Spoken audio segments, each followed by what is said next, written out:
जब भी कोई व्यक्ति गौतम बुद्ध के संघ में शामिल होता था तो बुद्ध उसे सबसे पहले शांत रहने के लिए कहते थे। ध्यान की अवस्था में जाने से पहले उस भिक्षु को शांत रहना सिखाया जाता था। आज के दौर में हर तरफ शोर शोर है। इसकी वजह से दिमाग में तनाव पैदा होना लाजमी है। ऐसे में अगर आप हर रोज कुछ देर मौन रहने का अभ्यास करते हैं तो इससे आपके तनाव पैदा होने वाले हार्मोन के लेवल में कमी आती है। इससे आपका दिमाग शांत होता है, गुस्सा नियंत्रित रहता है और तनाव बढ़ाने वाले हार्मोन्स का लेवल घटता है। आज के इस वीडियो में हम जानेंगे कि किन मौकों पर हमें शांत रहना है और किन मौकों पर हमें बोलना है और शांत रहने से हमारे अंदर क्या बदलाव आ सकता है। दोस्तों, संध्या काल का समय था। गुरु अपने सभी शिष्यों को बुलाते हैं और कहते हैं, कल सुबह सब लोग नदी में स्नान करने के बाद तुरंत हमारी कुटिया के सामने उपस्थित हो जाना। सभी इसी से हैरान रह जाते हैं कि हम लोगों ने कुछ गलती की है क्या, लेकिन गुस्से से यह कहते हैं कि हो सकता है कि गुरुजी कल सुबह कुछ अच्छी बात बताने वाले हैं। सब लोग रात को सही समय पर सो जाते हैं और सुबह उठकर सभी लोग नदी में स्नान करने के बाद वापस गुरुजी के सामने उपस्थित हो जाते हैं। गुरु कहते हैं, आज हम तुम सबको चुप रहने के फायदे के बारे में बताऊंगा। गुरु कहते हैं, 10 मौके जहां पर चुप रहने से होता है लाभ और बोलने से नुकसान। गुरु कहते हैं, अगर आप इन 10 मौकों पर शांत हो गए यानी मौन हो गए तो आप जो चाहेंगे वही मिल जाएगा। आपकी जिंदगी में चमत्कारिक बदलाव शुरू हो जाएंगे। जरूरत से ज्यादा बोलना या चुप रहना दोनों ही अच्छी बात नहीं है। जैसे जरूरत से ज्यादा बारिश हो जाना या फिर धूप दोनों ही दिक्कत देती है, उसी तरह अनावश्यक बोलने से भी काफी नुकसान होता है। गुरु कहते हैं कि पहला ऐसा मौका जहां पर व्यक्ति को चुप रहना चाहिए, बिना तथ्य के ना बोले। गुरु ने कहा, अगर आपके पास कोई तथ्य नहीं है तो वहां चुप रहने में ही भलाई है। चुप बैठने से दिमाग में नई कोशिकाओं का निर्माण होता है और इससे ज्ञान की वृद्धि होती है। बोलने में भलाई वही है जहां आपको किसी चीज के बारे में पूरा ज्ञान हो। अगर आप बिना तथ्य के कहीं बोलते हैं या फिर बेवजह बोलते हैं तो आपका वहां मजाक भी बन सकता है। अगर आपके पास पर्याप्त जानकारी नहीं है, ऐसी जगह पर बोलने से आपका मजाक तो बनी रहेगी, साथ ही साथ लोगों का भरोसा भी आपसे उठने लगेगा। इसलिए ऐसी जगह पर शांत रहो जहां तुम्हें पता ना हो कि क्या बोलना है क्या नहीं। कई बार कुछ लोग ऐसे होते हैं जो हर जगह अपनी उपस्थिति बताने लगते हैं। उन्हें पता नहीं होता है कि हमें क्या बोलना है, लेकिन फिर भी बोलते जाते हैं और फिर बाद में दूसरे लोग उनके जाने के बाद उनका मजाक उड़ाते हैं। जब तक आपको उस तथ्य के बारे में अच्छा ज्ञान नहीं है, उसके बारे में पता नहीं है, तो वहां चुप रहना ही ज्यादा समझदारी है। गुरु ने कहा, दूसरा ऐसा मौका जहां पर व्यक्ति को चुप रहना चाहिए।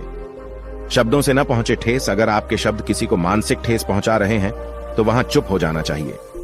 कमजोर व्यक्ति के बारे में कुछ भी बोलकर आप महान नहीं, महान आप किसी कमजोर का साथ देने में बनेंगे। कई बार होता है कुछ लोग अपने से छोटे व्यक्ति को भला बुरा कहते रहते हैं। सामने वाला इंसान तो कद से आपसे छोटा है, वह आपको कुछ नहीं बोलेगा, लेकिन आप उसकी नजरों में गिरते चले जाएंगे।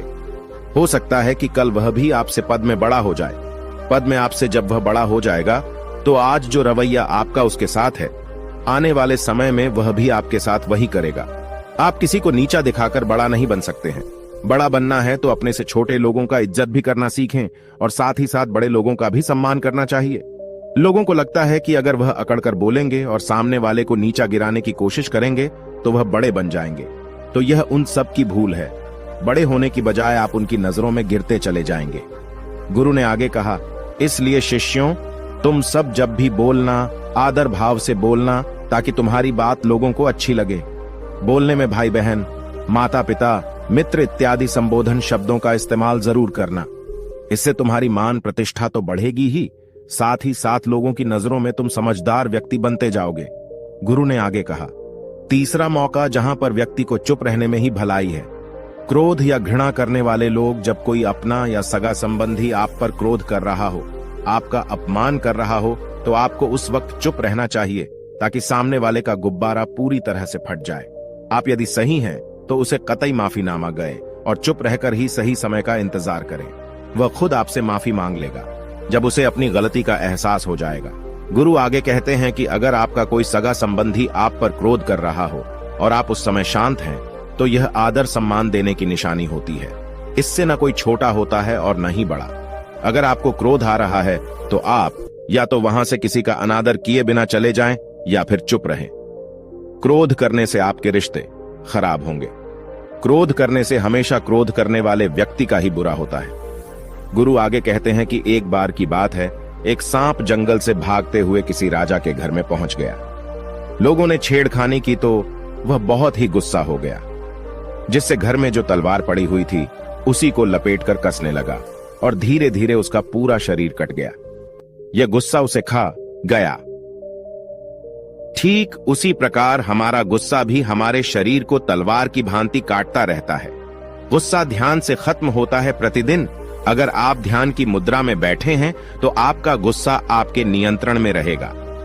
गुरु आगे कहते हैं कि यह तरीका है कि आप प्रतिदिन ध्यान का अभ्यास करें। इससे आपके शरीर में जो हार्मोन्स गुस्से को बढ़ावा देते हैं वह सब तुम्हारे नियंत्रण में रहेंगे, जिससे शरीर गुस्से पर आसानी तुम्हारा से काबू पा लेगा। लेकिन एक तरीका यह भी है कि जब भी आपको गुस्सा आए तो आप यह समझने का प्रयास करो कि क्या मेरा गुस्सा जायज है या नहीं। हमें वहां पर बोलना चाहिए कि नहीं। जब आप खुद इस बात का आकलन लगा पाएंगे तो आपको खुद पता चल जाएगा कि हमें गुस्सा करना चाहिए या नहीं। फिर भी आपको गुस्सा आ रहा है तो आप वहां से हटने का प्रयास करें, वहां से दूर चले जाएं। धीरे धीरे समय के साथ आपका दिमाग शांत हो जाएगा। गुरु ने कहा, चौथा ऐसा मौका जहां पर इंसान को बहुत ही समझदारी के साथ काम लेना चाहिए, वहां पर आपको चुप रहना ही चाहिए, जहां पर उस मुद्दे से आपका कोई संबंध ना हो। अगर आपका किसी मुद्दे से कोई संबंध ना हो तो वहां आपका चुप रहना बनता है। बिना किसी वजह अगर आप दूसरे के मुद्दे पर बोलेंगे तो यह आपके लिए अनिष्टकारी होगा। इसमें केवल और केवल आपका ही नुकसान है। जल्द ही आप किसी दो लोगों के बीच हो रहे विवाद में जल्दी अपनी टांग न डालें। अगर सामने वाला आपको बुला रहा है अपना झगड़ा शांत करवाने के लिए तो ही आप वहां पर जाएं। किसी की व्यक्तिगत जिंदगी में दखल अंदाजी नहीं देनी चाहिए जब तक कि वह व्यक्ति आपको नहीं बुलाता है। अपने झगड़े को शांत करवाने के लिए कुछ लोग फालतू में दूसरे के विवाद में कूद पड़ते हैं। इससे उनके मान सम्मान मर्यादा पर लोग उंगली उठाने लगते हैं। गुरु कहते हैं कि 10 मौकों में 5वां ऐसा मौका जहां पर व्यक्ति को बहुत ही समझदारी के साथ चुप रहना चाहिए। आपके शब्दों से किसी मित्र को हानि न पहुंचे। अगर आपके शब्द सामने वाले के परिवार या मित्रों की प्रतिष्ठा के बारे में बुरी झलक दिखा रहे हैं तो आपको चुप रहना चाहिए। किसी के परिवार या फिर मित्र के बारे में बुरा बोलने से केवल आप ही बुरे बनेंगे। जो चीज आसानी से खत्म की जा सकती है उसे अपने शब्दों से बड़ा न करें। बिना चिल्लाए बात करने का प्रयास करते रहना चाहिए। अगर आप बिना चिल्लाए कोई बात नहीं कह सकते तो आपका चुप रहने में ही भलाई है। किसी पर चिल्लाने से आपके व्यवहार के बारे में पता चलता है। ज्यादा बोलने से चीजें हमेशा खराब ही होती हैं। कई बार कुछ रिश्ते ज्यादा तेज बोलने की वजह से टूट जाते हैं। इसलिए अपनी आवाज में मीठापन लाएं। आपके शब्दों से आपके दोस्त को हानि नहीं पहुंचनी चाहिए। कभी कभी दोस्तों के जब हम मजाक हैं तो रहे कि आपके शब्दों से किसी का अनादर ना हो। मजाक को भी हमेशा शब्दों के मायने में ही रखें। जहां किसी को शब्दों से चोट लगे वहां चुप हो जाएं। ज्यादा बोलने से हमेशा नुकसान ही होता है। किसी और की प्रतिष्ठा को अपने शब्दों के माध्यम से उसे हानि नहीं पहुंचानी चाहिए। यदि आपके शब्दों से किसी और की प्रतिष्ठा को ठेस पहुंच रही है तो वहां आपको चुप हो जाना चाहिए।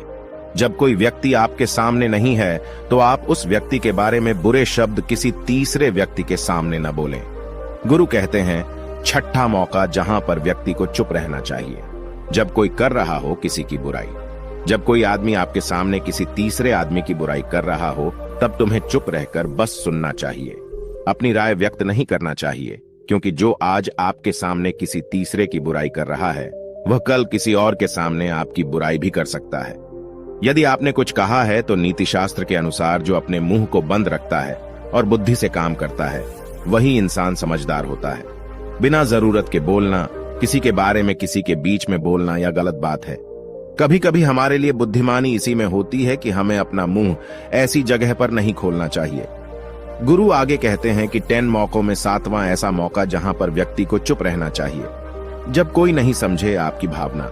यदि आपको लग रहा है कि कोई व्यक्ति आपकी भावना, दुख या परेशानी को शब्दों में नहीं समझ रहा है, यदि आपको लग रहा है कि सामने वाला व्यक्ति आपकी भावना या दुख को या आपकी जो परेशानी है उसको वह समझ नहीं पा रहा है या समझने का प्रयास ही नहीं कर रहा है या वह आपको ध्यान से सुन ही नहीं पा रहा है, तो ऐसे व्यक्ति के सामने आप चुप ही रहें, क्योंकि ऐसे लोगों को आपकी भावना या दुख से कोई मतलब नहीं होता है।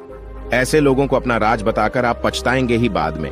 इसलिए हर किसी को अपने मन की बात नहीं बतानी चाहिए। अगर आपको लग रहा है कि सामने वाला आपकी बात को नहीं समझ पा रहा है, आपकी भावनाओं को नहीं समझ पा रहा है, तो वहां पर आपको नहीं बोलना चाहिए, क्योंकि आज में आपका मजाक ही बन जाएगा जब आपको लगने लगे कि सामने वाला आपकी भावनाओं को ठीक तरीके से समझ रहा है, आप जो कह रहे हैं वह ठीक से सुन रहा है, तभी आप उसे अपनी बात कहें। गुरु कहते हैं कि 8वां मौका जहां पर आपको चुप रहना चाहिए, जब कोई इंसान अपना दुख व्यक्त करे। यदि कोई इंसान अपने दुख या परेशानी को आपको बता रहा है, तो इसका मतलब यह है कि वह आपको अपना समझ रहा है। ऐसे में तुरंत ही उसे समाधान बताने के बजाय चुप रहकर उसके दुख या समस्या को सुने। उसके दुख या समस्या को किसी और को न बताएं। वह इसलिए नहीं बता रहा है कि उसकी समस्याओं का समाधान कर देंगे, बल्कि वह इसलिए भी बता रहा है कि सामने वाला उसकी बात को समझ रहा है। कई बार बताने से दुख कम हो जाते हैं। आपको अपना दुख इसलिए बता रहा होगा कि उसे लग रहा है कि आप उसकी बात को समझ रहे हैं। दुख बांटने से कम हो जाता है। इसलिए जब कोई व्यक्ति अपना दुख आपसे व्यक्त करे, तो आप चुप मारकर उसकी बात को बहुत ही ध्यान से सुनें, ताकि उसके दुख कम हो जाएं। उसके मन का बोझ हल्का हो जाए, क्योंकि उसके मन में जो भी बातें थीं, वह आपको सब बता दिया। गुरु आगे कहते हैं कि 10 जगहों में 9 ही ऐसी जगह जहां पर आपको चुप रहना चाहिए। जहां पर दुष्ट प्रकृति के लोग रह रहे हों और गाली गलौज कर रहे हों, तो आप वहां पर मत जाइए। ऐसी जगहों से आप चुपचाप निकल जाएं, अर्थात अपनी प्रतिक्रिया दिए बिना आप वहां से चले जाएं, क्योंकि जिसकी जुबान खराब होती है, जो दुष्ट प्रकृति के लोग होते हैं, उनको आप ऐसे समय में नहीं समझा सकते हैं। जब उनका दिमाग पूरी तरह से शांत हो जाए, तभी वह आपकी बात सुनेंगे। इसलिए जहां पर दुष्ट प्रकृति के लोगों आपकी बात को न मानते हों और न ही सुनते हों, तो आपको वहां पर नहीं बोलना चाहिए। गुरु कहते हैं कि 10 माह ऐसा मौका जहां पर आपको शांत हो जाना चाहिए। अपनी सफलता का राज हर किसी को न बताएं। कई बार होता है कि कुछ लोग जो सफलता को बहुत ही जल्दी अर्जित कर लेते हैं, वे हर जगह अपनी सफलता का ढिंढोरा पीटने लगते हैं। ऐसे में क्या होता है कि कई लोग आपकी सफलता से खुश नहीं होते हैं। अगर आप अपनी सफलता का जबरदस्ती लोगों में ढिंढोरा पिटवा रहे हैं, तो लोगों की नकारात्मक ऊर्जा आपको प्रभावित कर सकती है। जब आप सफल होंगे, तो सबको पता चल जाएगा कि आप सफल हो गए हैं। ढिंढोरा पीटने से नुकसान आपका ही होगा। इतना कहकर गुरु ने कहा, शिष्यों, आज के लिए बस इतना ही।